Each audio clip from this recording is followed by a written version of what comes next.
A special thank you to each of our subscribers who make this channel possible. Here's today's story.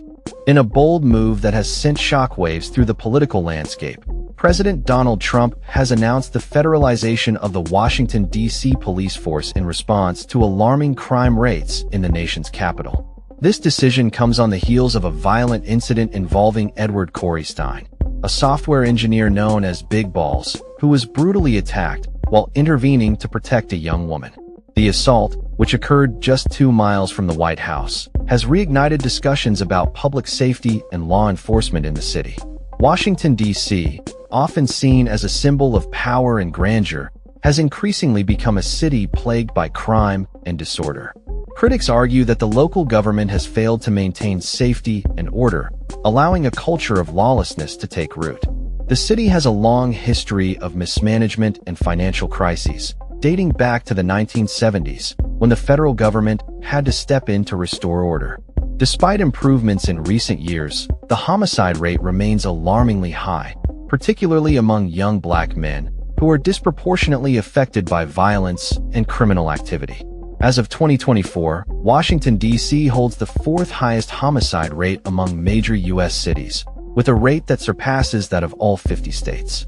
The rise in crime has prompted calls for more aggressive policing strategies, as experts highlight the need for more active law enforcement to combat the surge in youth crime, including carjackings and gun violence. Trump's decision to deploy the National Guard and federal park police aims to address these pressing issues. Critics of the administration, including local politicians, have expressed outrage at what they perceive as an overreach of federal power. Mayor Muriel Bowser, while critical of the move, has indicated a willingness to cooperate, acknowledging the dire need for action in the face of rising crime rates. Despite the controversy surrounding Trump's intervention, many residents of Washington, D.C. are likely to welcome the increased security measures. With carjackings at triple the levels seen in 2018 and a spate of violent crimes, including the tragic shooting of a 3-year-old girl, the urgency of the situation cannot be overstated. Regular citizens have been calling for a more proactive approach to public safety, which they feel has been neglected by local leaders. The federal government's involvement in local policing is not without precedent. Historically, Congress has intervened in the governance of Washington, D.C., especially during times of crisis. The city's tumultuous history with crime and governance has led to a complicated relationship between local and federal authorities. As Trump moves forward with his plans, the hope is that this intervention will bring about a much-needed transformation in the city's approach to law enforcement and public safety. Moreover, the federalization of the police force seeks to address the systemic issues that have allowed crime to flourish in the capital. Experts argue that focusing on the small percentage of individuals responsible for the majority of violent crimes, along with increased policing efforts, could help to mitigate the crisis.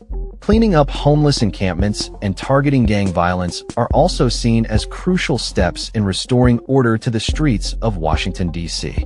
As the situation continues to unfold, the political ramifications of Trump's decision will be closely monitored.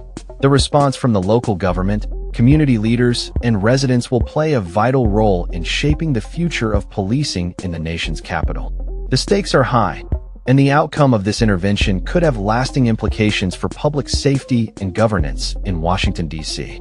That's all for this story. We upload videos every day covering many different subjects, so hit that subscribe button to stay informed. Thanks for watching.